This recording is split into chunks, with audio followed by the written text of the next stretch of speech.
ধর্মনগরে শ্যামা পূজায় নিরাপত্তা জোরদার ও নজরদারির তৎপরতায় আরক্ষা দপ্তর। উত্তর জেলার ধর্মনগর শহর শ্যামা পুজোর আনন্দে মেতে উঠেছে। আর এই বিপুল জনসমাগমে নিরাপত্তা ব্যবস্থা অটুট রাখতে মাঠে নামে আরক্ষা দপ্তর। পুজোর পরদিন সন্ধ্যা থেকেই শহরে সর্বত্র নজরদারি জোরদার করা হয়।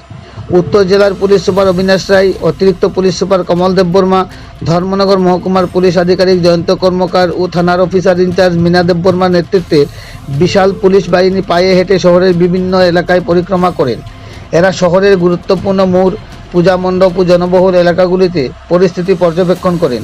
শহরের প্রবেশপথে স্থাপন করা হয় নাকা পয়েন্ট। যানবাহন চলাচলে ছিল নিয়ন্ত্রিত ব্যবস্থা। যে কোনো অনাকাঙ্ক্ষিত পরিস্থিতি এড়াতে মোতায়েন করা হয়েছে টিএসআর এবং স্থানীয় পুলিশ বাহিনী।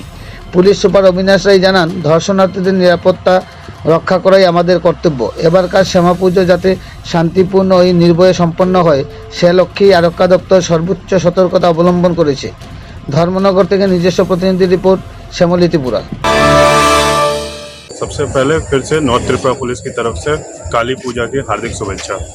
आज आप देख रहे हैं कि मैं एडिशनल एसपी, एसडीपीओ, ओसी, विभिन्न अदर ऑफिसर्स सबको एरिया में बांटा गया है और सब मिलकर अभी फुट पेट्रोलिंग किए।